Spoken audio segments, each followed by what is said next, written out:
Muito bem, paz do Senhor aos irmãos, todos presentes nesta manhã de domingo para a Escola Bíblica Dominical. Sejam bem-vindos à EBD, espaço destinado ao estudo de lições bíblicas. Hoje estaremos dando início ao terceiro trimestre do ano de 2019,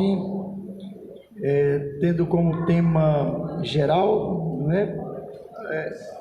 a mordomia cristã, tempo, bens e talentos. Louvamos a Deus por esta oportunidade. Somos uma denominação cristã evangélica, Isso significa que somos herdeiros da Reforma Protestante, seguimos princípios desse movimento do século XVI dentro do cristianismo e adotamos aqui as cinco bandeiras da Reforma Protestante, que foi sola Escritura, somente as Escrituras, sola gratia, somente a graça, sola fide, somente a fé, solus Christus, somente Cristo, e soli Deo gloria, somente a Deus a glória. Então, dentro deste entendimento, nós louvamos a Deus por sua palavra, pela Escritura, pela Bíblia. Nós a temos como a palavra de Deus, regra para a nossa fé e para a nossa vida. Por isso a valorizamos e a amamos, de maneira que a nossa expressão de fé cristã não se faz sem a presença da Escritura Sagrada na nossa vida. A Bíblia é muito importante para a nossa fé, para o crescimento, para o desenvolvimento, para a expressão da nossa fé. Ok, irmãos? Aqueles que nos acompanham por meio da transmissão aí na internet, sejam abençoados conosco nesta manhã de ensinamento e que Deus nos conduza em mais um trimestre, Estaremos aqui estudando durante 13 domingos, essa é a proposta, durante 13 domingos, assuntos específicos relacionados à mordomia,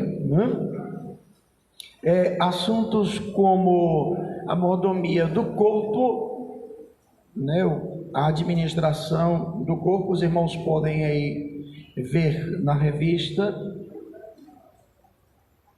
o índice. Hoje nós estaremos estudando o conceito de mordomia cristã.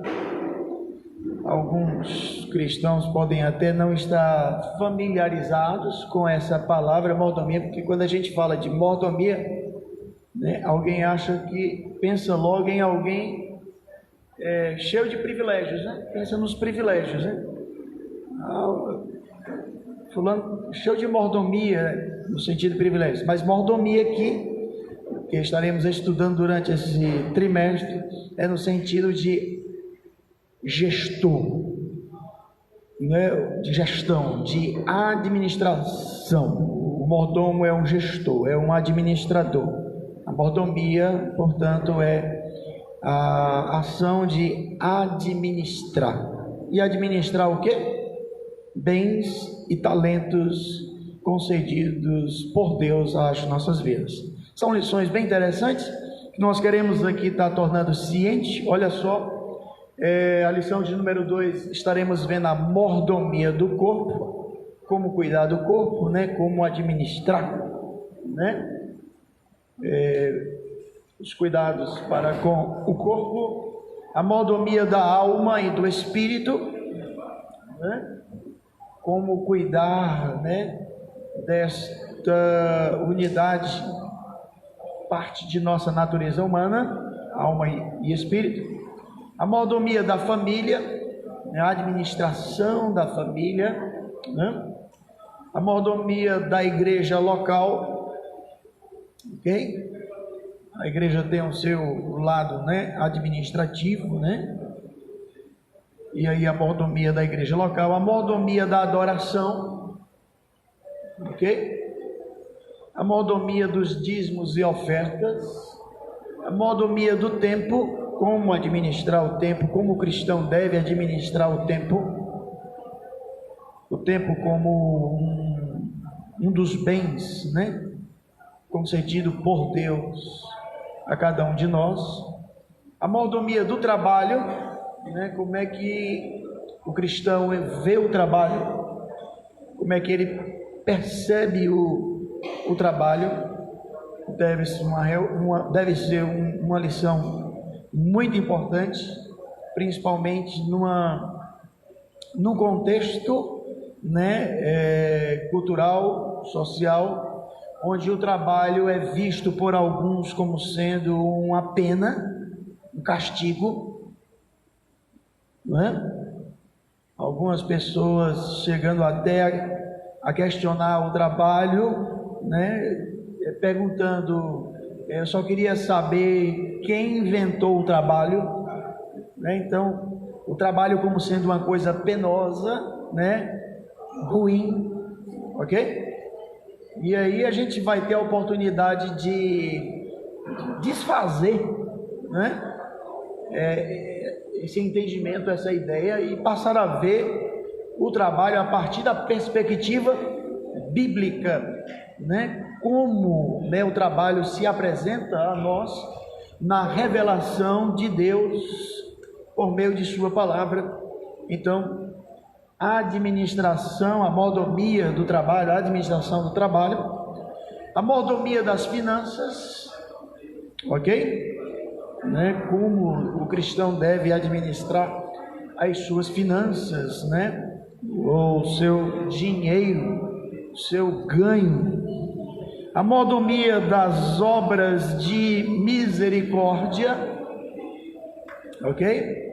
Ou seja, as boas obras, como elas devem ser administradas, né? A lição de número 12, a mordomia do cuidado com a terra, né? A administração, né, da criação, já que Deus constituiu o ser humano como um administrador da criação, né? Pois ele foi colocado em um jardim para cuidar desse jardim, ok? Então essa é uma ideia de Deus, do ser humano, da criatura humana, ser um administrador de bens e talentos concedidos por ele, ok, irmãos? E por último, a 13ª lição do trimestre, com a bênção de Deus, estaremos vendo aqui como ser um mordomo fiel.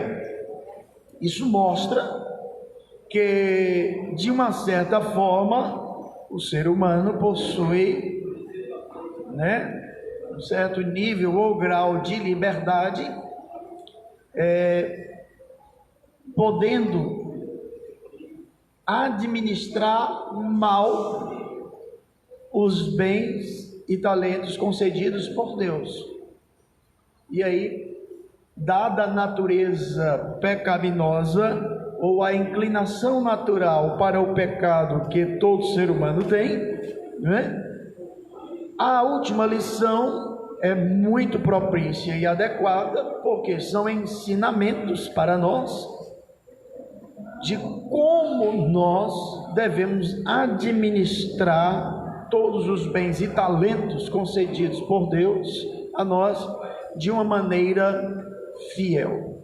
Então, alguém pode estar sendo infiel com a administração do seu corpo, né?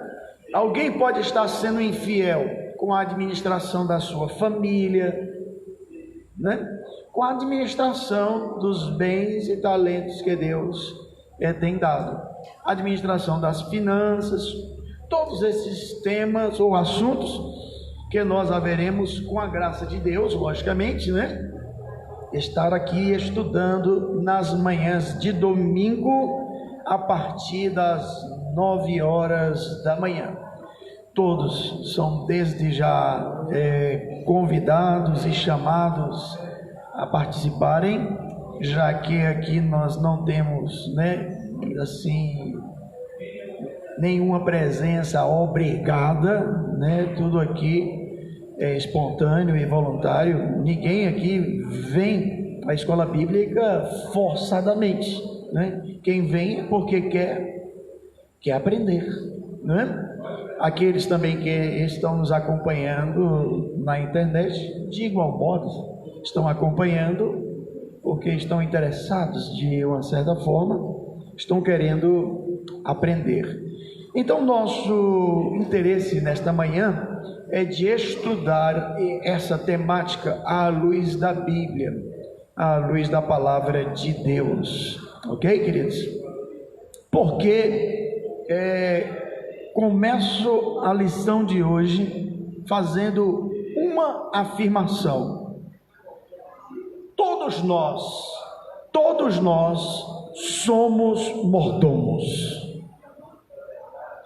Seja cristão ou não, todo ser humano é um mordomo no sentido de administrador, gestor, pois Deus tem dado às suas criaturas humanas bens e talentos, não só aqueles que são da fé, mas a todas as suas criaturas humanas Deus tem concedido bens, né, dons, talentos.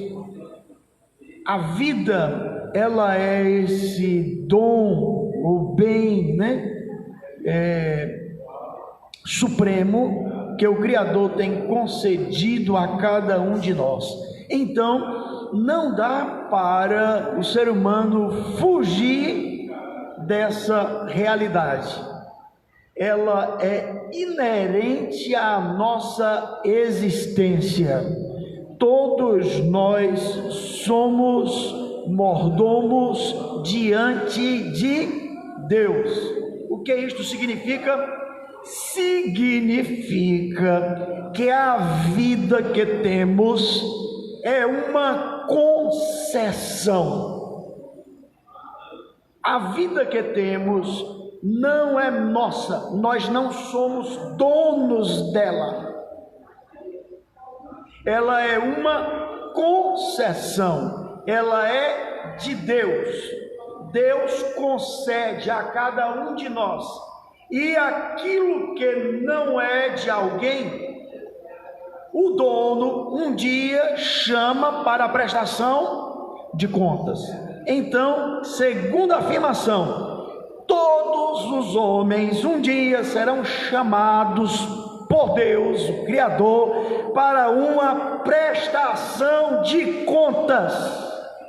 Todos, não escapa nenhum. Todos prestarão um dia contas com o Criador que concedeu a vida, né, dentro destas características que nós a conhecemos, dentro, né, desta realidade em que ela está inserida, com nossas limitações, com nossas fraquezas, com as oportunidades dadas, porque tem gente que só tem uma oportunidade na vida, tem outros que tem 10.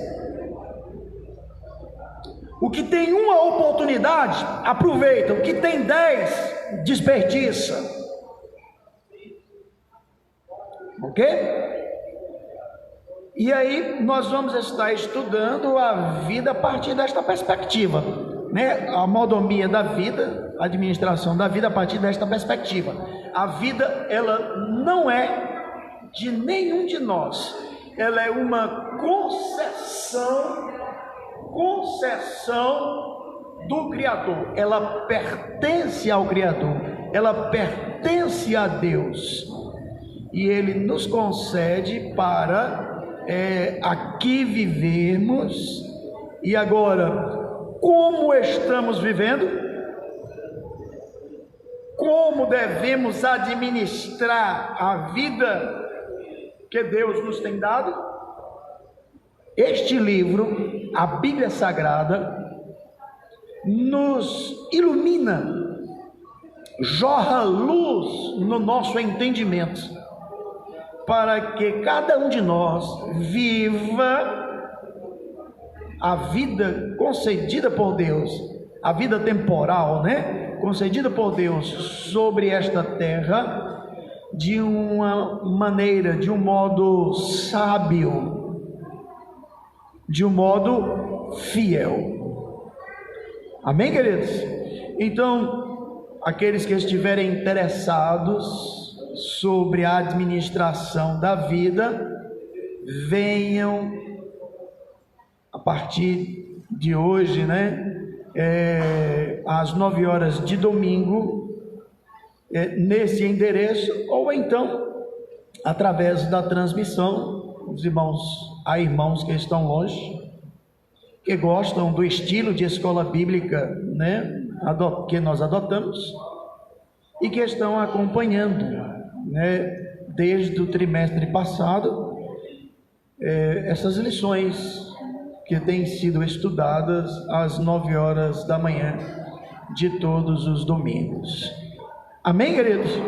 Então tome aí a sua revista, porque na lição de hoje, o primeiro assunto é o que é mordomia cristã. Portanto, é a administração dos bens e talentos concedidos pelo Criador a partir de uma perspectiva cristã. Aqui não é a partir de uma perspectiva filosófica, tá? Mas é a partir de uma perspectiva cristã, à luz da Bíblia, à luz da palavra de Deus. Então, aqueles que se interessam pela Bíblia, pela palavra de Deus, amém, devem estudar esse tema sim, com dedicação. Bem, a quem não interessa, o que é que a gente pode fazer, Agora, por que é que esse tema é interessante? Alguém pode questionar, Por quê? Qual é a importância da mordomia cristã? Ora, aquilo que nós acabamos de afirmar já mostra porque o tema é importante. Se um dia eu vou prestar contas de tudo que eu recebi de Deus, é de suma importância que eu saiba como Deus quer que a vida, os bens e os talentos concedidos por Ele sejam administrados. Não é verdade? Vamos dizer, essa seria uma razão teológica porque este assunto é interessante. É uma razão teológica. Agora, uma razão prática porque esse tema é interessante, é importante, é porque a vida pede planejamento. Diga aí ao seu irmão, a vida pede planejamento. Ok? Nós não nascemos prontos, né? A gente não nasce pronto, a gente não nasce vestido, a gente não nasce falando, a gente não nasce andando, a gente não nasce sabendo, né? Então a vida, a realidade dela como ela é, requer, pede de nós, demanda de cada um planejamento. E se planejar para a vida é, portanto, de suma importância. Amém, queridos? Ou os irmãos acham que não? Jesus falou acerca da importância do planejamento. Jesus, como mestre da vida, ensinou seus discípulos acerca da importância de planejar.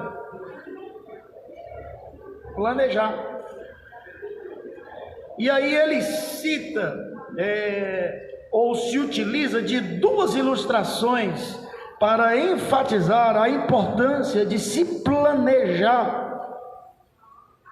para a vida. Ele cita a ilustração de uma construção de uma casa, e ele cita a ilustração de um planejamento de guerra, tanto para a guerra quanto para a construção de um imóvel, de uma casa. Jesus falou da necessidade e importância de se planejar. E Jesus não estava interessado nem em guerra e nem em nos ensinar como construir casa, não.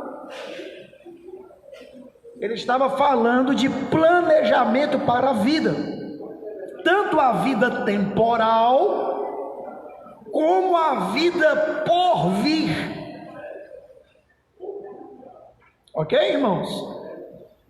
Tanto a presente, essa que nós estamos vivendo aqui e agora, como aquela que nos aguarda para depois do túmulo, para depois da morte.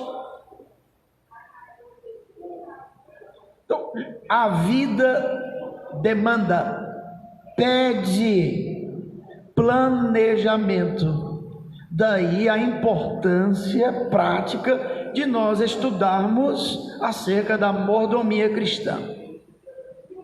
Se não tivéssemos a razão prática, se só tivéssemos a razão teológica para estudarmos esse assunto, essa temática, já seria suficiente para nós investirmos o nosso tempo aqui na escola bíblica dominical. Aí a gente encontra aqui razões para o tempo presente e o tempo por vir. Então, o que é que nós estamos fazendo? É de suma importância que nós tomemos conhecimento à luz da Bíblia de como Deus quer que a vida seja administrada. Amém? Uma coisa é certa: não dá para fugir dessa realidade. Não dá para fugir.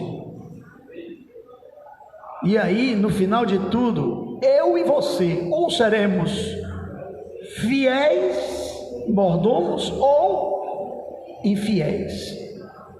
Ou seremos bons administradores ou mal gestores da vida. E eu não quero ser um mau gestor.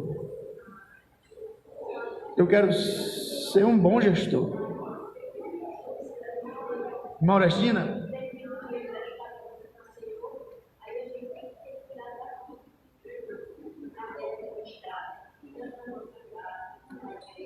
Perfeito? Perfeito. Isso. A Maurestina aí captou, viu? Entendeu a essência aqui da temática que estaremos vendo durante 3 meses, né? A importância e as razões, né? Porque nós estamos estudando esses assuntos. Amém? Vamos lá. Tome aí a sua revista e a lição de número 1. Ela traz como versículo fundamental, né, o texto áureo, Lucas capítulo 12, versículos 42 e 43. Esse versículo fala-nos assim: e disse o Senhor, aqui Jesus, né? Que foi que Jesus disse? Qual é, pois, o mordomo fiel e prudente, a quem o Senhor pôs sobre os seus servos? Olha só, quem foi que pôs ele sobre os servos? O Senhor. Ele não chegou ali por ele mesmo, ele foi colocado para lhes dar a tempo a ração, ou seja, com uma responsabilidade, né? Prover, né? Dar ração, né? Quando a gente fala de ração, a gente só pensa logo em ração de animal, né? Mas ração é mantimento, né? O alimento, ok? Bem-aventurado aquele servo, feliz, bem-aventurado é feliz, tá? A palavra makarios, do grego, né? Makarios, feliz, venturoso, bem-aventurado, aquele servo a quem o Senhor, quando vier, ou seja, o Senhor vai voltar, vai ter uma prestação de contas, achar fazendo assim, ok? Esse é o texto áureo, né? O versículo fundamento para o assunto de hoje. A verdade prática vai estabelecer para nós o seguinte princípio: Deus nos confiou a mordomia dos bens materiais e espirituais. Administração aqui, eu vou estar sempre lembrando mordomia como administração, né? Como palavra sinônima, tá? De administração. Bens materiais e espirituais. Por isso, sejamos vigilantes, né? Atentos, alertas, né? Que mais? Zelosos, cuidadosos, não relaxados, não inconsequentes ou irresponsáveis, mas zelosos, cuidadosos, porque em breve ele nos chamará a prestar contas de quê, irmão? De tudo quanto recebemos. Quinta-feira nós falávamos aqui que a gente vai prestar conta até das palavras. Até das palavras. E como é fácil a gente falar, não é não? Como é fácil a gente falar. E como nós tropeçamos, todos nós tropeçamos naquilo que falamos. Toda palavra indevida, né, inapropriada, a Bíblia manda que nós evitemos, que não saia da nossa boca nenhuma palavra indevida, inapropriada. Que palavra é essa? É palavra que não glorifica a Deus, né? Palavra que não vai refletir o amor de Deus, né? A santidade do Senhor. A gente deve evitar, né? Deve vigiar. Então, nós temos muito a estudar, irmãos, acerca desse assunto. E aí, eu não sei se os irmãos estão lembrados de quinta-feira, mas falávamos aqui que as nossas palavras, elas são tão importantes que elas têm o poder de nos ligar ao céu ou nos prender ao inferno. Citamos como texto bíblico, né, fundamento, Romanos capítulo 10, versículo 8, em que lemos: se com a tua boca confessares ao Senhor Jesus e em teu coração creres que Deus o ressuscitou dentre os mortos, serás salvo. A palavra também diz lá: todo aquele que invocar o nome do Senhor será salvo. Olha aí as palavras ligando alguém ao céu. Mas elas também têm o poder de prender alguém ao inferno. E aí a importância e necessidade da gente vigiar as palavras, né?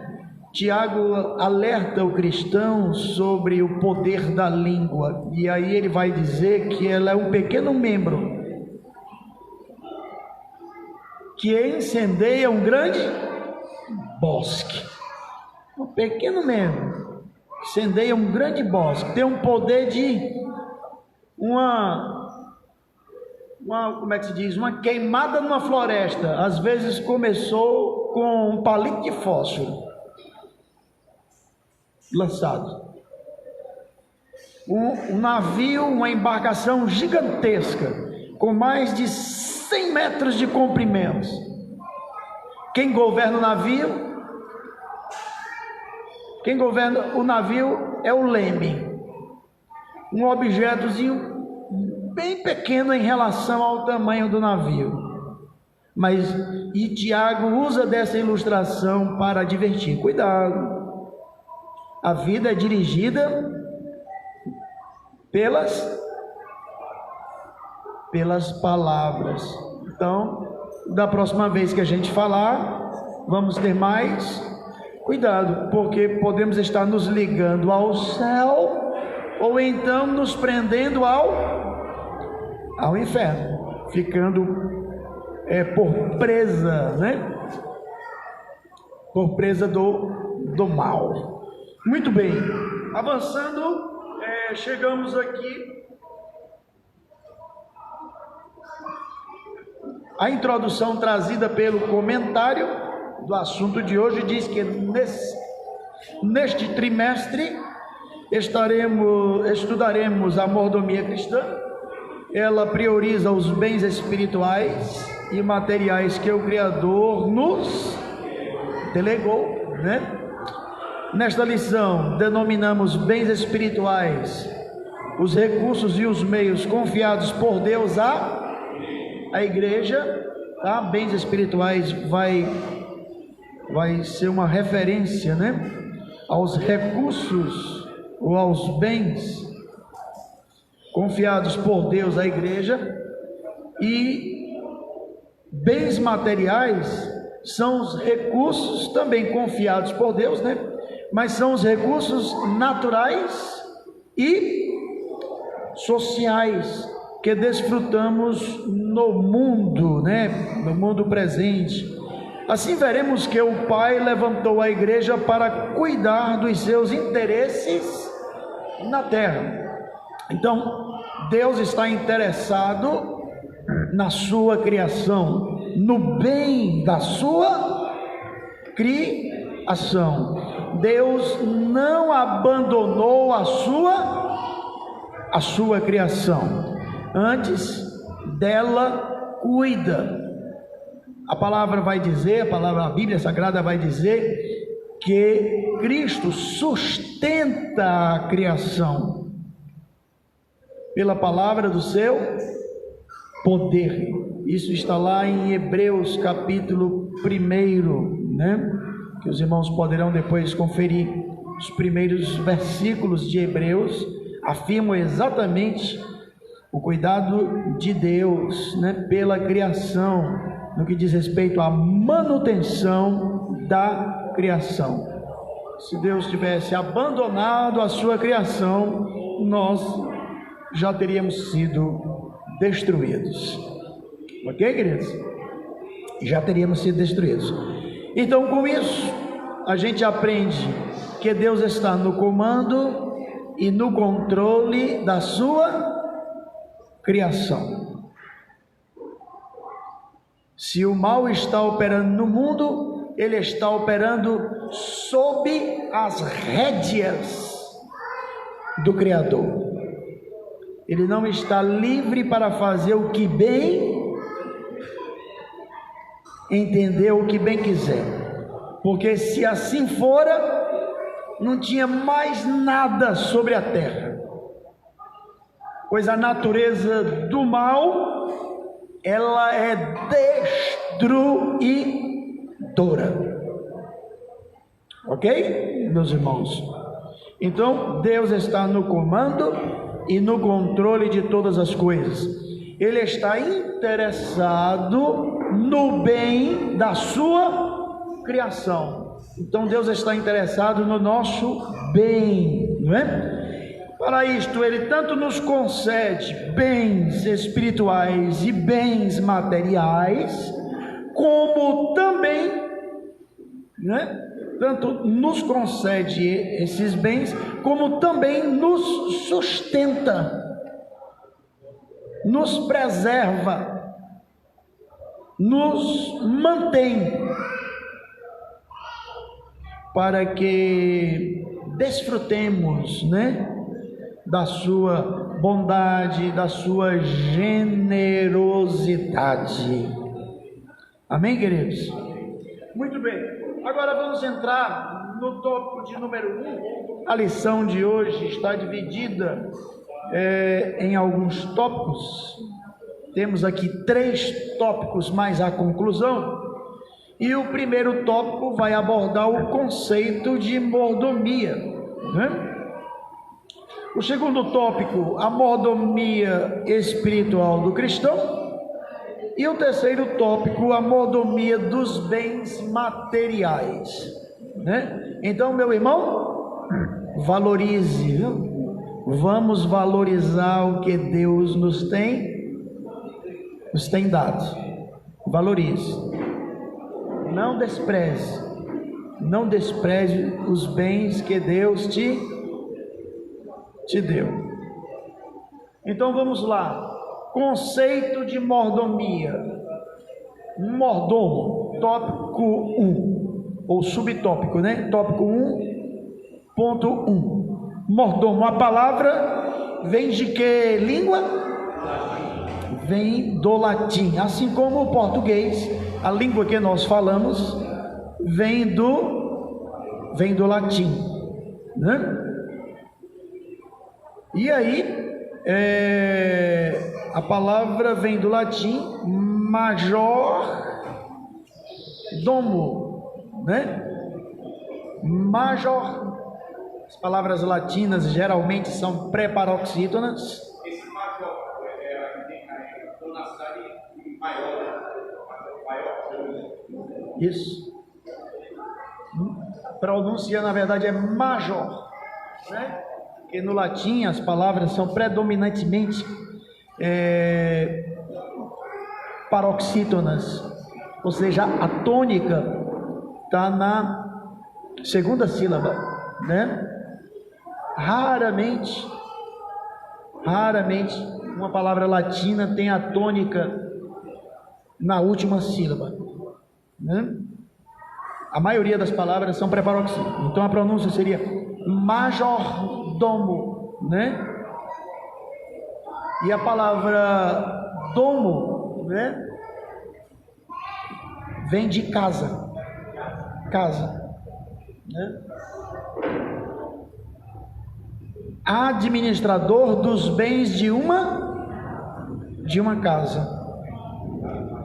Ecônomo, segundo o dicionário Aurélio, ok? Então, mordomo trata-se de um administrador de uma casa. Na Bíblia, a função aparece diversas vezes como encarregado administrativo, né, dos bens de um grande proprietário de terras, né?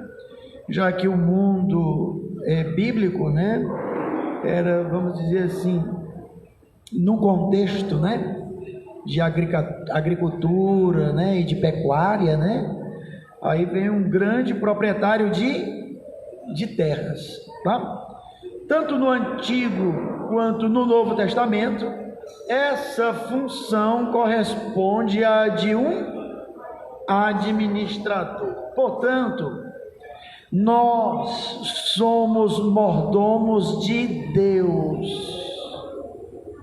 E à luz do Novo Testamento, os líderes espirituais, aqui os pastores, né, os líderes eclesiásticos, né, têm maior responsabilidade perante o Senhor da da igreja, havendo estes líderes espirituais, havendo eles de prestar contas do rebanho, eles haverão de prestar contas de suas próprias vidas, pois ele é um administrador de sua própria vida, né? Dos bens e talentos concedidos por Deus pessoalmente a ele, como ele prestará conta também desse empreendimento de Deus chamado igreja.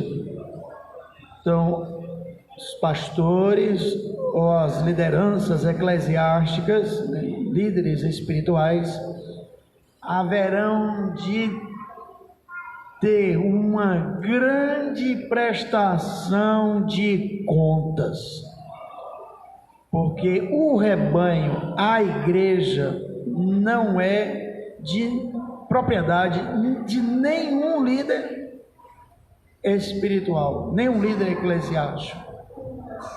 A igreja tem um dono, a igreja tem um Senhor, ela tem um cabeça. E aí, esse lugar está muito bem definido e claro na Bíblia, né? O dono da igreja é o Senhor Jesus Cristo, o cabeça da igreja é o Senhor Jesus Cristo. Ele levanta lideranças espirituais na igreja para abençoar a igreja com a edificação, com o crescimento, mas esses líderes não passam de mordomos, administradores, e aí eu vou usar uma palavra mais adequada: servo. Porque se eu chamar alguém de gerente, talvez ele se enche, né? Eu sou gerente, sou peão não, sou gerente, não sou peão não, sou encarregado. Uma palavra mais adequada seria servo, né? De maneira que todos nós temos responsabilidades, mas aqueles líderes que o Senhor Jesus Cristo levanta para assistir ao seu rebanho, a sua igreja, tem maior responsabilidade. Por isso o próprio Jesus disse: a quem muito se dá, muito se lhe pedirá. Ok?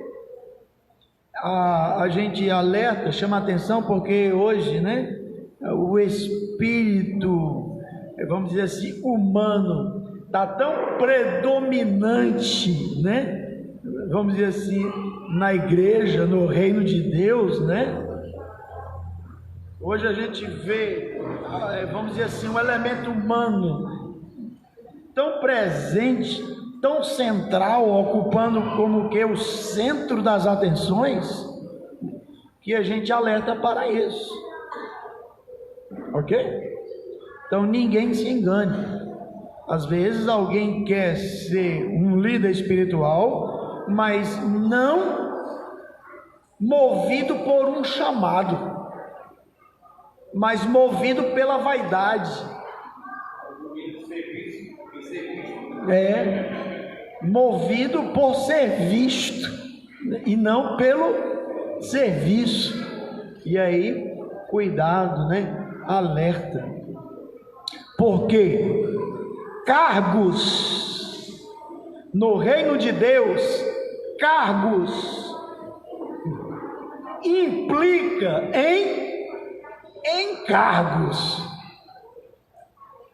O que são encargos? Responsabilidades. Amém, queridos? O apóstolo Paulo chega a dizer que é excelente obra, mas todo líder espiritual ele tem uma dívida. Todo líder espiritual ele tem uma dívida, e a dívida dele é dupla, é dobrada. Ele tem tanto uma dívida com o rebanho, como ele tem uma dívida com o Senhor do rebanho. Ok? Então, esse é um alerta, né, que a gente faz. É excelente obra, o episcopado, o trabalho no reino de Deus, é excelente obra, e o Senhor capacita quem Ele chama, é Ele quem chama, é Ele quem capacita, é excelente obra. Agora, ninguém deve se iludir, essa obra tem os seus encargos, tem as suas responsabilidades grandiosíssimas.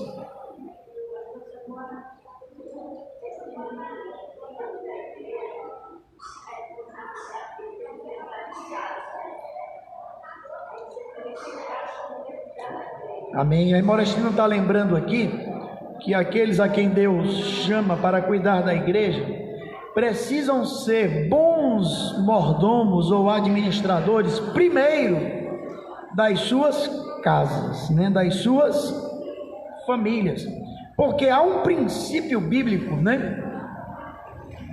O apóstolo Paulo, escrevendo a Timóteo, ele expõe este princípio, né, de que se alguém não cuida, esse é o princípio, se alguém não cuida bem da sua casa, como ele administrará bem as coisas de Deus? Então, é um princípio, né? Ok, queridos? Muito bem, a gente viu aqui o conceito de mordomia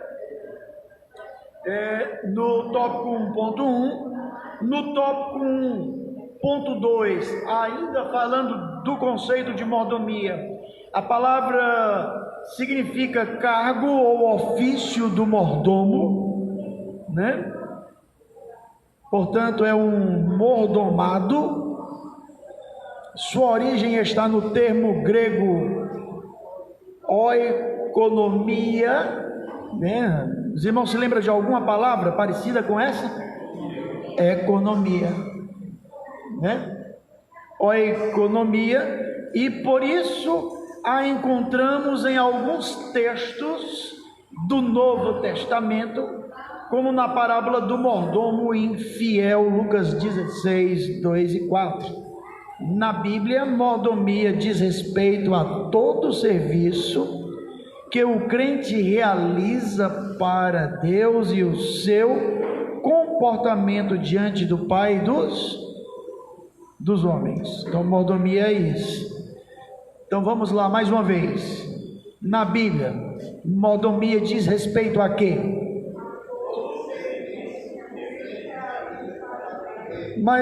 Isso, mais uma vez, vamos lá. Diz respeito a quê, mordomia? A todo o serviço que o crente realiza para Deus. E o que mais? E o seu comportamento diante do Pai e dos homens. Então, mordomia abrange toda a vida. Todo serviço para Deus, mordomia espiritual. E aqui, a mordomia temporal, terrena, natural, social, né? Comportamento diante de Deus e diante dos homens. Portanto, é a administração dos bens espirituais e também materiais, tanto no aspecto individual quanto no aspecto coletivo do ser humano. Isto porque Deus nos fez, Deus nos criou, tanto indivíduos como comunitários. O homem é tanto individual como comunitário.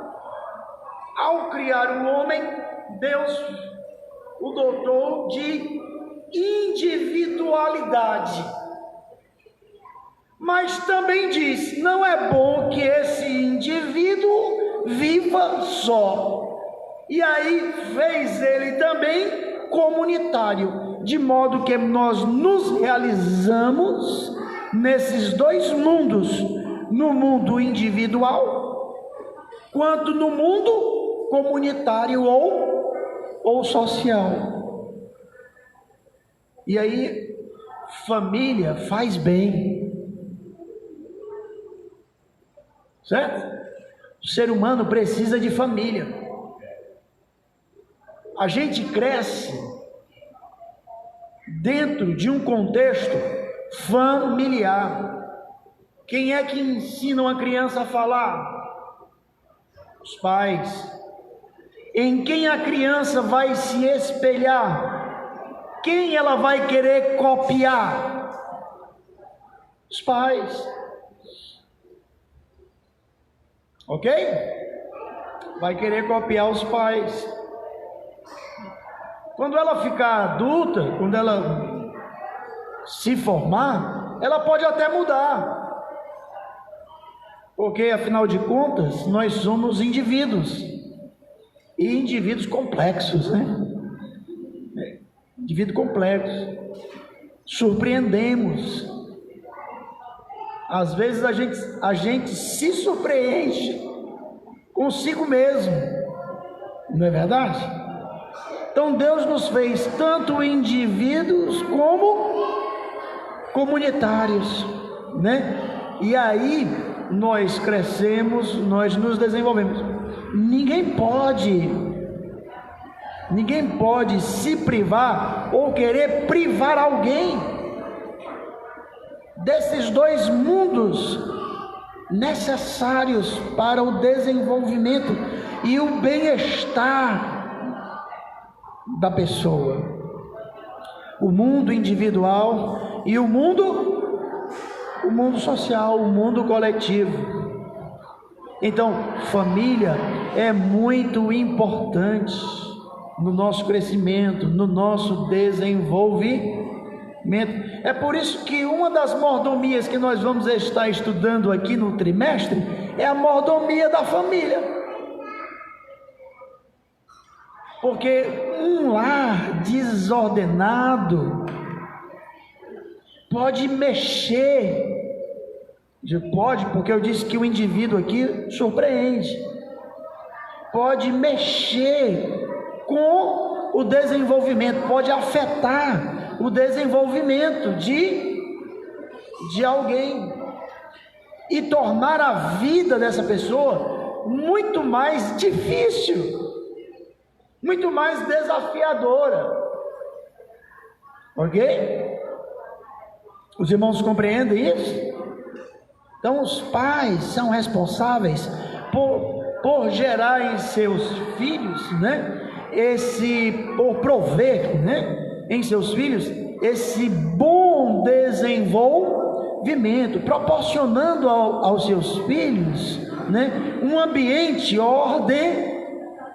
ordenado, onde as coisas estão no seu devido lugar, os papéis estão definidos e bem definidos, o lugar onde as pessoas se amam, onde as pessoas se respeitam, onde as pessoas trabalham em cooperação, cada um tem o seu papel, a sua importância, a sua responsabilidade, né?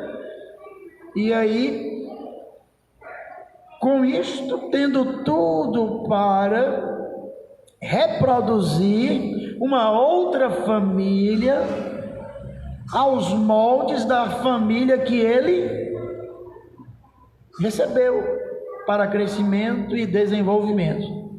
Agora, Deus é maravilhoso, e aí dotou esse indivíduo também de capacidades ou faculdades de superação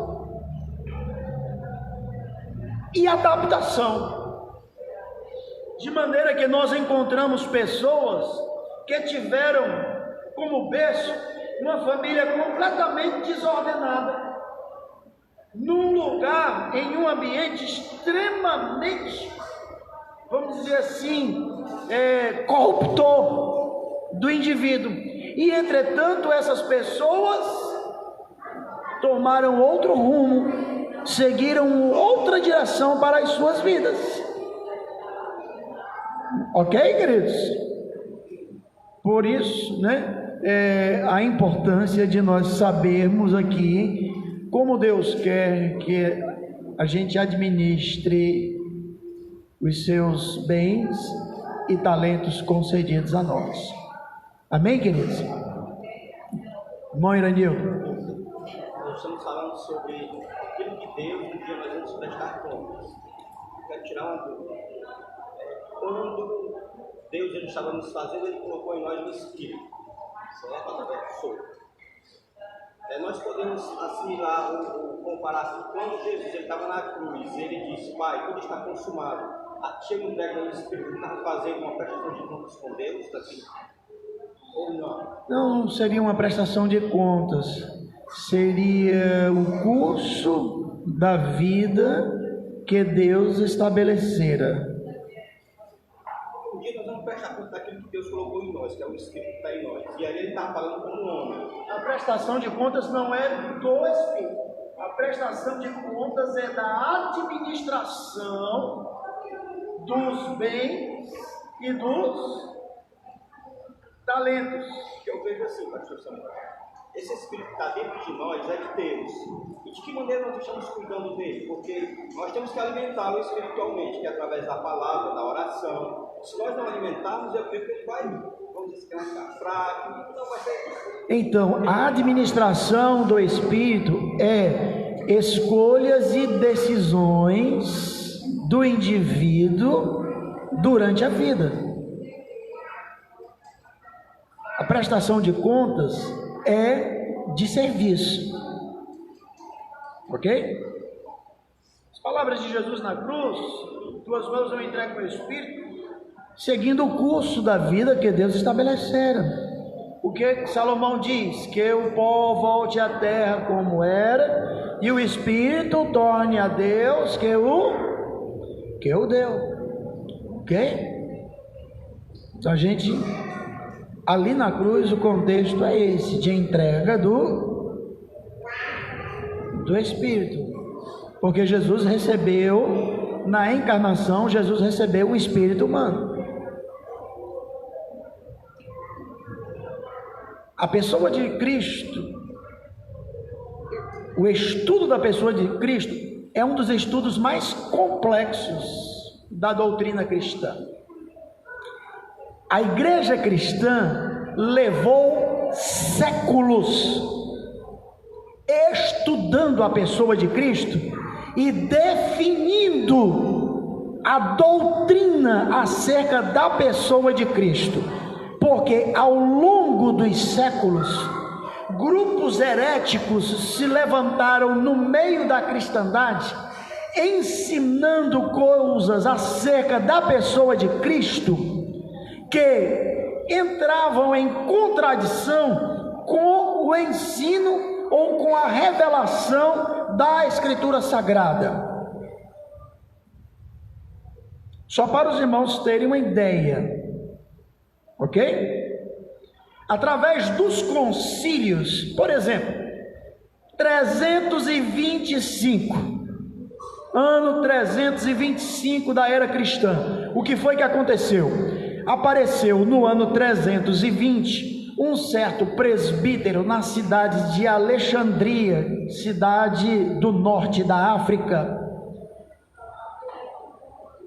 ensinando a igreja lá na África, na cidade de Alexandria, que Jesus era uma criatura de Deus, a primeira das criaturas de Deus, a primeira criatura feita por Deus, a primeira criação de Deus foi Cristo, Jesus, e por meio dele, o mundo, o restante da criação foi feito. O nome desse presbítero se chamava Ário. Essa doutrina até hoje é conhecida no estudo da teologia cristã de arianismo. Ário dizia que Jesus não era Deus, ele era um Deus com letra minúscula. Ele não era Deus com letra maiúscula. Ele era uma criatura. Hoje, nos dias de hoje, quem adotou essa doutrina ariana e até hoje ensina, né, em suas agremiações e até em seus trabalhos, que eu não vou chamar evangelísticos, porque evangelismo é propagar o evangelho, difundir o evangelho, né? E eu não posso dizer que o que eles ensinam é evangelho, porque está na contramão da teologia cristã, né? Da dogmática, da doutrina cristã correta. Ou são as testemunhas de Jeová. E isso está bem claro em seus livros, em suas obras e em suas palestras, em suas conversas. Eles adotaram essa doutrina ariana, ok? E veem Jesus como uma criatura e não como Deus.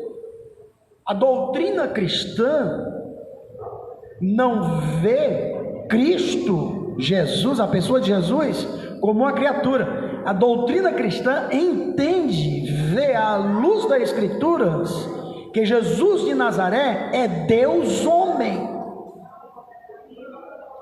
Então, o primeiro embate teológico acerca da pessoa de Cristo ocorreu entre os anos 320 e 325, e em 325 foi definido no Concílio de Nicéia, ok? Por meio de debates, exposições de outros líderes da igreja cristã. E aí, nessa época, havia um diácono na igreja chamado Atanásio. Okay? Ele era um diácono. Mas Atanásio confrontou, à luz da Bíblia, essa heresia de Ário. E em 325, a igreja, em um concílio, o concílio de Nicéia, rejeitou o arianismo e adotou o entendimento, né, a compreensão, a visão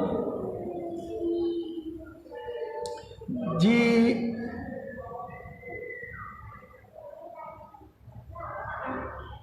Atanásio, ok, queridos? De maneira que surge o primeiro credo aí, chamado credo niceno, que é o credo de Nicéia.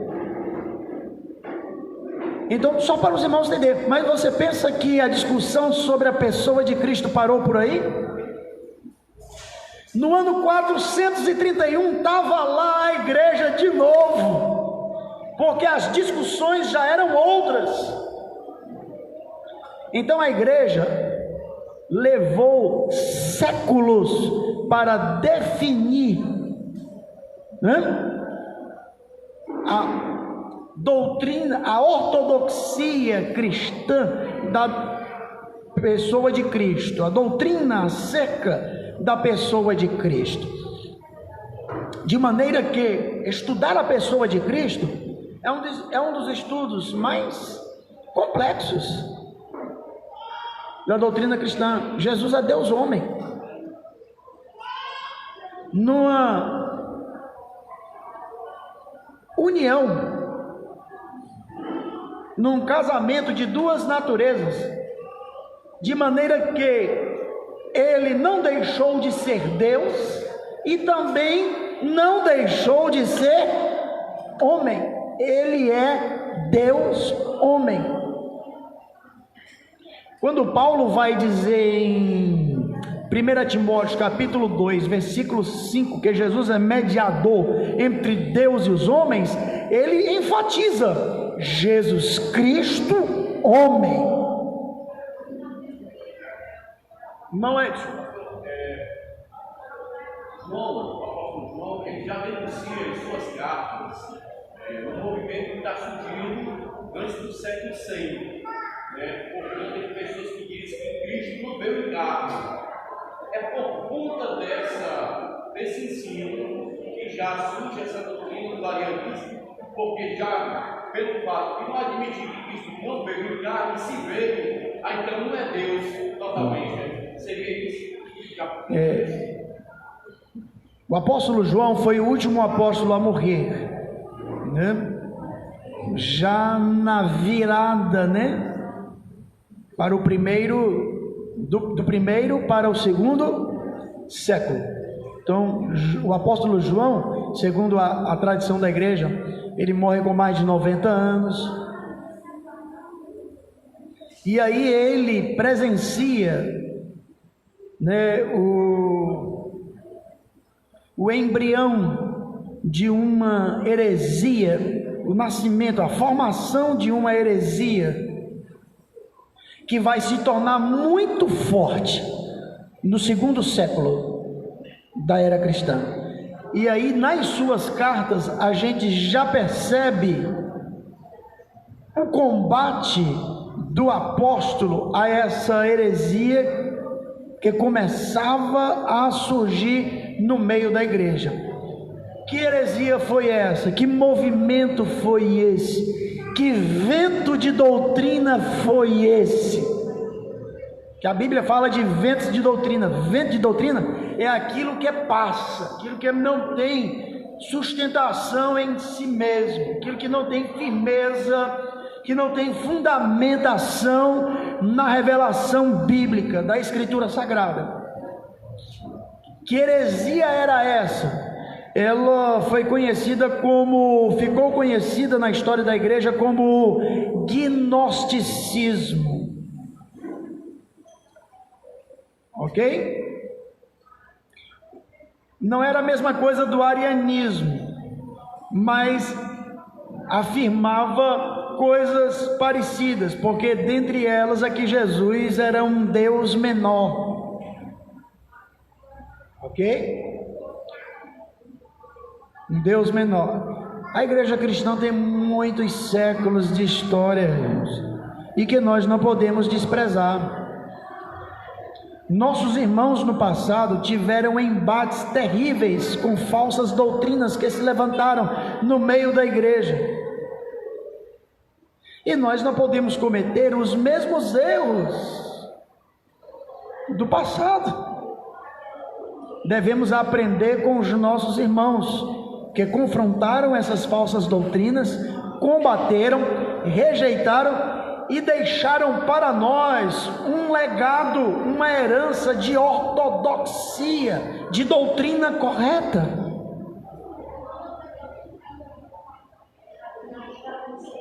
Não podemos desprezar séculos de história. Irmã Orestina, depois irmã Lenice. Perfeito, olha aqui a irmã Orestina casando com a lição de hoje. E eles estavam sendo bons administradores, cuidando da igreja de Deus, para que ela não caísse em nenhum engano, em nenhuma falsa doutrina, nem de homens e nem falsa doutrina de demônios. Irmã Helenice.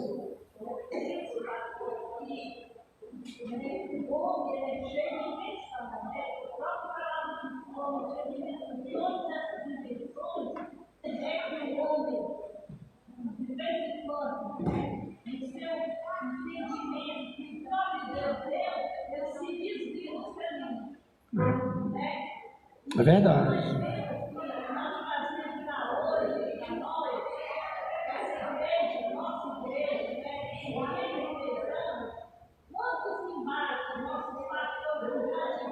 Sim. Ventos de doutrina, modismos.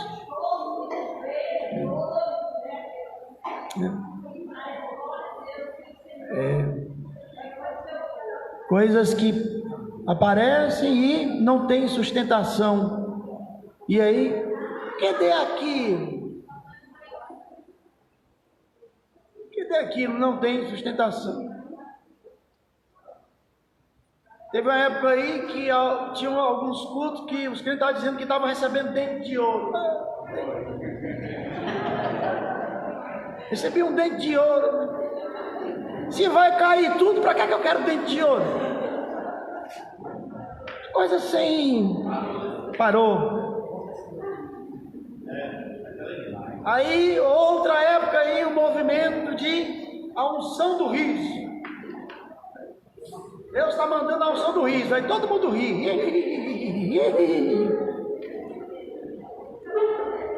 Isso. Qual é a essência disso? Qual a fundamentação disso? Qual a utilidade disso? Passou. Vento de doutrina, ó, quem não está passando aqui, ó. Palavra de Deus. Então assim, quem quiser abraçar modismos, ventos de doutrina, bom, ninguém é obrigado a, a nada. Agora, irmãos, eu não estou aqui para perder tempo. Eu estou aqui para servir a Deus e crescer no seu reino, não é? E aí essas coisas, invenções humanas, não tem sustentação. Ok, queridos? Muito cuidado, muito alerta, porque essas coisas que passam, elas mais afastam de Deus, afastam da doutrina, afastam da fé, afastam do foco, afastam do que é essencial e indispensável. Prende a atenção da gente naquilo que não tem valor espiritual nenhum. E aí a gente fica embaraçado com essas coisas. Ok? Não devemos nos embaraçar com essas coisas. Então está aqui. É o tópico 2, avançando aqui no estudo da mordomia cristã. Vai apresentar aqui a mordomia espiritual do cristão. Como mordomo de bens espirituais, o cristão é um administrador do amor. Tópico 2.1, a mordomia do amor cristão. A mordomia cristã deve dar grande valor à prática do amor. Certa vez, um fariseu resolveu testar Jesus quanto à sua visão sobre os mandamentos da lei de Moisés. Ele conhecia bem os 10 mandamentos. Abordando Jesus, ele indagou Filho de Deus da seguinte maneira: mestre, qual é o grande mandamento da lei? E Jesus respondeu-lhe de maneira sábia, serena e consistente, Amarás o Senhor teu Deus de todo o teu coração, não é? Ok? Certas pessoas faziam perguntas para Jesus, não para aprender, mas para testar. Ok? Perguntas interessadas em testar e não em aprender.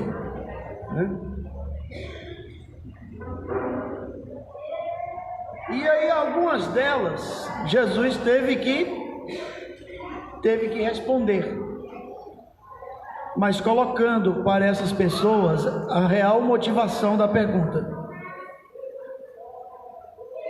Ok? Para outras destas pessoas, Jesus respondeu com outra pergunta. Se você me responder essa pergunta, eu vou responder o que você está perguntando. E aí eles não responderam a pergunta de Jesus. Aí Jesus, portanto, eu não vou responder o que vocês estão perguntando. Mas assim, só para a gente ver, há perguntas que a pessoa não está interessada em aprender, o que ela está querendo é testar, né? Aqui não é lugar da gente estar sendo testado, né, irmão? Nós estamos aqui buscando aprender, né, crescer juntos. E aqui, essa pergunta, qual é o maior dos mandamentos, né? Jesus respondeu que o amor a Deus de todo o coração é o primeiro e maior de todos os mandamentos. E o segundo mandamento maior do que este: amarás o teu próximo como a ti mesmo, ok? Como deve ser o amor a Deus? De toda a tua alma, de todo o teu pensamento. Então, todo o nosso ser, ele se envolve nesse amor. Intelecto, pensamento, fala de intelecto, inteligência, entendimentos. Deus nos fez criaturas inteligentes, né? A Bíblia diz que o nosso culto é um culto com inteligência, é um culto com entendimento, é um culto racional. Romanos capítulo 12, verso 1. Então, de toda a tua alma e de todo o teu pensamento. Nossa alma também está envolvida.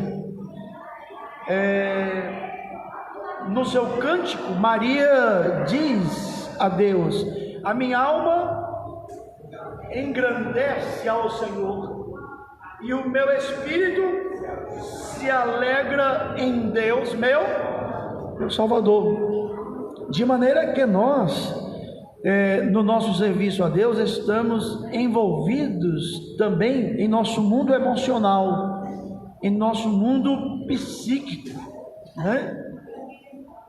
Em nossa alma, ok? Nosso relacionamento com Deus não é aquela coisa fria, distante, mecânica, sem reflexão.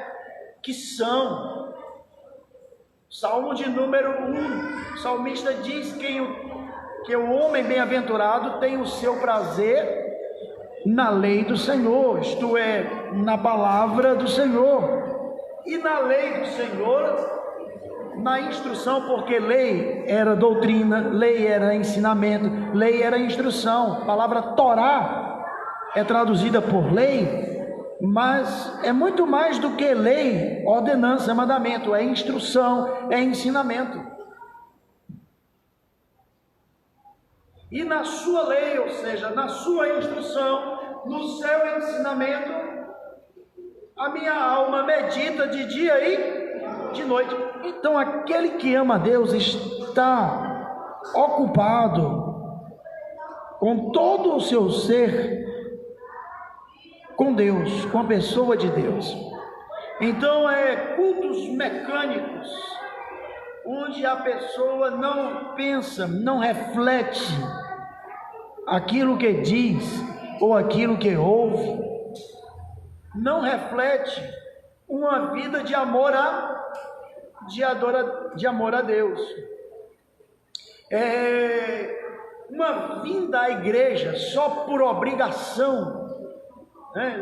Eu vou à igreja cumprir com a minha obrigação, e uma coisa só aparente, superficial, sem profundidade, não reflete uma vida de amor a Deus.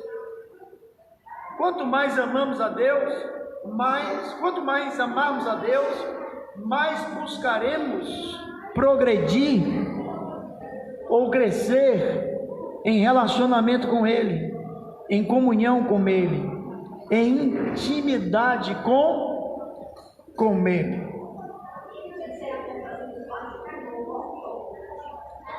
É a administração dos bens espirituais, não é? Ok, irmãos? Então vejam, existiam quantos mandamentos? Os rabinos contam 613. 613 mandamentos. Eles foram sintetizados, resumidos em 10. Os 10 mandamentos, o decálogo, as 10 palavras, era uma síntese, um resumo dos 613. E quando perguntado, Jesus resumiu mais ainda, sintetizou mais ainda. Então, como foi que Jesus resumiu os 613 mandamentos? Em 2: amarás o Senhor teu Deus. Mas não é amar de qualquer jeito, não. Eu te amo, eu te amo. Eu confesso aos irmãos que eu não gosto muito de dizer eu te amo, não. Eu acho de muita responsabilidade.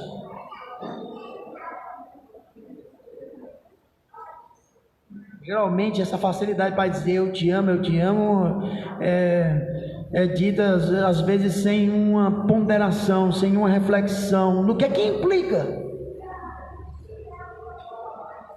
Aí tem uma canção que a gente cantava antigamente: eu te amo mais que a abelha ama a flor. Linda melodia, lindas palavras. Eu te amo mais que a abelha ama a flor. Aí no domingo eu tô lá no Castelão, no horário do culto, ou tô lá na praia, na hora da escola bíblica. Eu te amo, Jesus. E meu filho, o que é que você está fazendo com a minha palavra?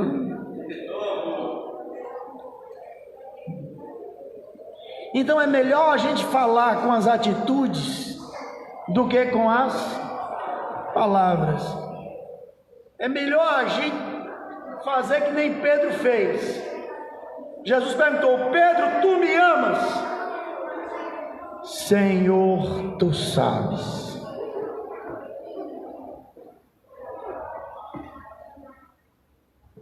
Segunda vez: tu me amas? Senhor, tu sabes. Pedro era um homem de precipitação de palavras. Ele aprendeu com o cantar do galo. Os irmãos se lembram do cantar do galo? Ele aprendeu com o cantar do galo que não devia ser precipitado nas palavras. Por isso que quando Jesus pergunta: tu me amas? Aí ele puxa o freio de mão da língua, pensa primeiro e aí responde: pensando bem, Senhor, o Senhor sabe. Não vou dizer não. Posso estar sendo precipitado com as palavras. Quem foi que pediu participação? Não é? Já que você estava falando na questão do bem, mandamento, lei, Jesus sempre enfatiza a questão da lei dos profetas. Lei dos profetas. Portanto, os judeus, eles eram mais apegados à Torá. E assim, em termos de profeta, a gente só podemos assim destacar na Torá, Pentateuco, apenas Moisés, Enoque, se for o caso, que inclusive não existe escrito. A questão dos profetas para os judeus tinha uma assim, até onde eles eram pegados da Torá, do Pentateuco. E Jesus sempre enfatiza, né? A lei dos profetas, a lei dos profetas. Assim, a título de informação, quando Jesus menciona a lei e os profetas, ele faz uso até desta divisão dos escritos sagrados na conversa dele com os 2 discípulos no caminho de Emaús. Ok? ele faz uso dessa divisão na história do rico e Lázaro, né? Pode ver que ele diz, né, faz uso a lei e os profetas. É porque os judeus nos dias de Jesus, eles dividiam os escritos sagrados em grupos literários: a lei, os profetas e os escritos, que na Bíblia vai aparecer os salmos. A lei, os profetas e os salmos era uma forma didática nos dias de Jesus do judaísmo dividir os grupos literários dos livros sagrados. Não é que eles amassem ou valorizassem mais, vamos dizer, a lei, o Pentateuco, mas era uma maneira, né, de eles didaticamente dividirem os escritos sagrados em grupos. A lei, ok? Os 5 primeiros livros, né? Os profetas, os livros proféticos, e os escritos ou os salmos, os livros de sapiência, aí, Salmos, Provérbios, Eclesiastes. Eu percebo que eles aceitavam os profetas, mas assim, o apelo à lei era de uma forma que assim, eles não pediam instância para estudar, para se dedicar. Já os profetas, assim, ele percebe, por exemplo, quando Jesus nasce em Belém de Efrata, em Belém, quando consultar a respeito do lugar, vai ver lá com Miqueias. Jesus nasceria em Belém, né? Muitas coisas a gente não percebe que ocorrem, que Jesus corresponde ao Messias. A própria 70 semana de Daniel, que se a gente vê, está bem evidente, depois da saída do exílio, contando-se os dias, vai chegar a morte do justo, do ungido, que Daniel fala. E interessante que os judeus eles não se apercebem desses fatos, né, desse passado. Eles não se aperceberam desses fatos porque estavam cegos pela religiosidade sem reflexão, mas eles valorizavam os escritos sagrados. A gente percebe isso nas sinagogas. As sinagogas possuíam exemplares não só do Pentateuco, mas possuíam exemplares das escrituras sagradas.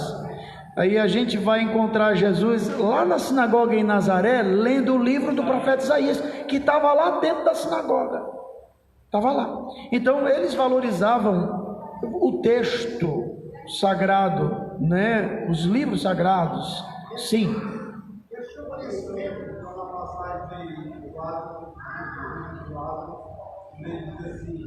Eles têm a lei e os profetas, eles têm a palavra de Deus. Aqui, ó.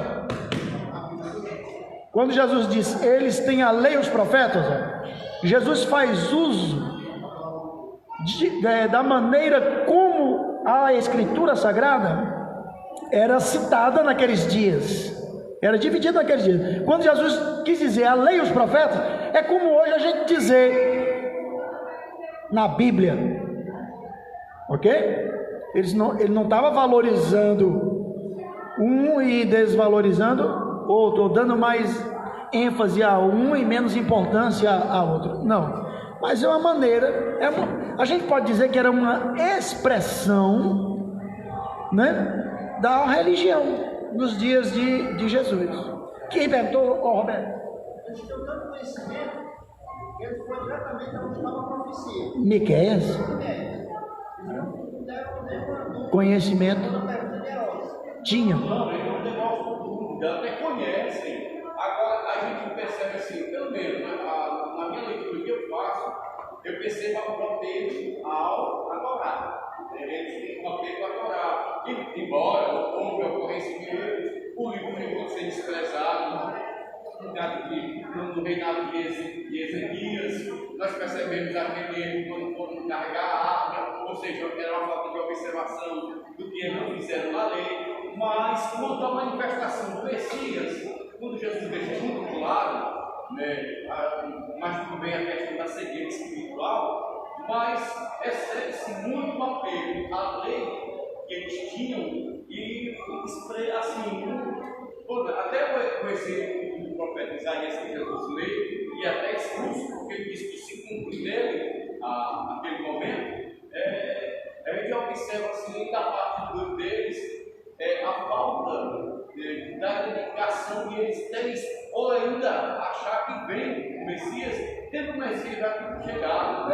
Olha, essa dificuldade deles entenderem as profecias como nós hoje a entendemos, se dá por conta da própria natureza pecaminosa, né? Que o pecado cega, né, o entendimento, ok? Eles estavam cheios de orgulho. Nicodemos chega para Jesus de noite e diz: nós sabemos. Nós, ele não diz eu, nós, e ele era um príncipe. Ele era um príncipe. Nós sabemos que tu és vindo de Deus. Por quê? Qual era o fundamento desse conhecimento? Porque ninguém faz esses sinais que tu fazes se Deus não for com ele, ok? Mas eles estavam cheios de orgulho, estavam cheios de vaidade, estavam cheios de ganância, soberba e religiosidade de aparência, e tudo isso cega o entendimento. Porque a questão da técnica simplesmente tem uma questão.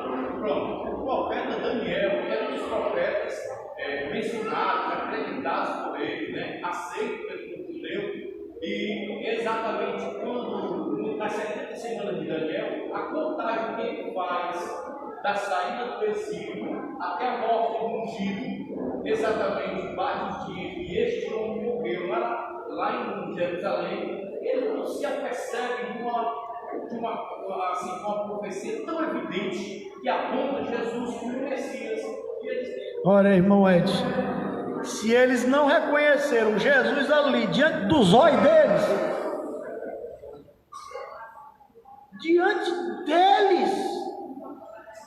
quanto mais enxergar um texto, não é? Ali a própria presença evidente de Jesus no meio deles. Então, assim, o pecado cega o entendimento da pessoa, que se Deus não romper com essa cegueira, não fizer o milagre aí, né, do novo nascimento. E para mim, o profeta Messias, que assim deixou muito evidente que Jesus é o Messias, para mim foi Daniel. Por conta daqueles dias contados, que são exatos. Os dias não são, aqueles dias são literais. Ele conta da saída do Egito, vai bater exatamente no dia da crucificação. Perfeito. Contados já dentro. E eu fico assim, meu Deus. Muito bem. Olha aqui o tópico 2 para concluir a nossa escola, porque já chegamos no limite do nosso horário. 11 horas, né? Fica a pergunta: quem é o nosso próximo? Ok? Quem é o nosso próximo? E aí, fazer o bem ao próximo de forma concreta, com boas obras que revelam a nossa fé. O próximo é todo aquele que necessita, né? Necessita, é nosso irmão em Cristo.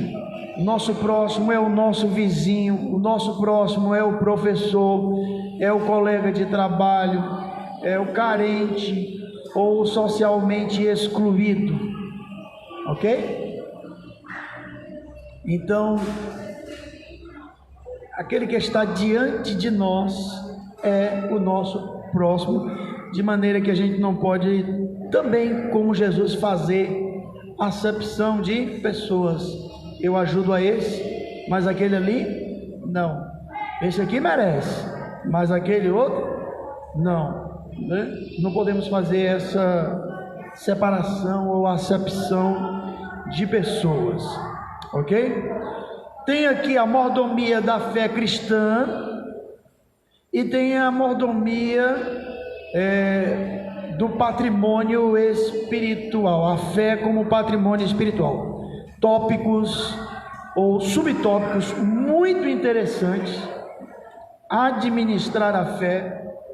É muito importante conhecer o conteúdo da fé cristã, o conteúdo da doutrina, ok?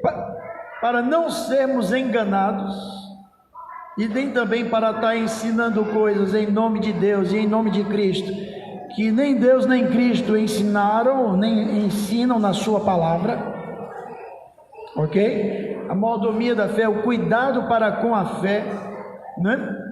Aqui não tem que prevalecer o que eu acho, o que eu penso, mas o que a palavra de Deus revela com clareza, com objetividade, ok? E aí as suposições ficam só nas suposições, né? Não podemos afirmar uma suposição. Suposição tem que ter dito, suponho eu, penso eu. Ok, queridos? Então, o conteúdo da fé é muito importante para nós, principalmente nos dias de hoje, quando as heresias estão aí no meio do mundo, e cada dia parece que surge uma nova, né? E a fé como patrimônio espiritual, e aqui eu ressalto, né? O conteúdo, a dogmática. Não podemos desprezar o trabalho que nossos pais tiveram, não podemos lançar fora o esforço que nossos irmãos no passado tiveram, tanto esforço para traduzir a Bíblia, e a gente desprezar hoje o texto escrito. Quantos milhares de cristãos há 500 anos atrás deram a vida para esse livro ser traduzido, ok? Pagaram com a própria vida. E aqui a gente menciona Wycliffe, William Tyndale na Inglaterra, pagou com a própria vida. Era um tradutor, traduzia do grego para a língua inglesa e pagou com a própria vida esse trabalho, para que hoje nós tivéssemos a Bíblia escrita na nossa própria língua, no português, ok?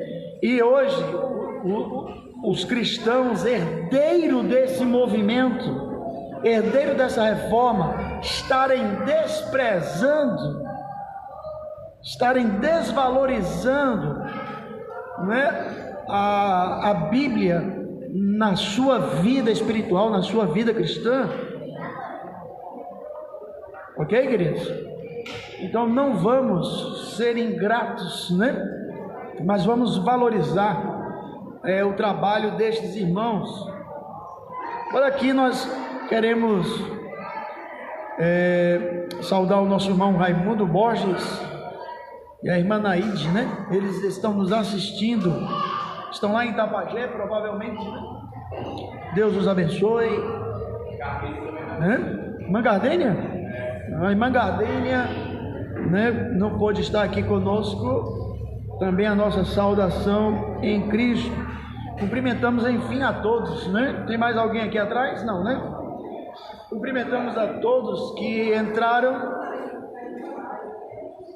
todos os irmãos que estão acompanhando aí essa transmissão, sejam muito bem-vindos. A nossa escola bíblica acontece às 9 horas da manhã de todos os domingos, né? e estaremos estudando por 3 meses esse assunto aqui, a administração dos bens espirituais e materiais, isto é, a mordomia cristã, e que cada um cresça, cresça na sua vida espiritual e na administração daquilo que Deus tem lhe dado, seja abençoado. Portanto, não vamos perder a próxima escola bíblica e até o próximo domingo, 9 horas da manhã. Amém.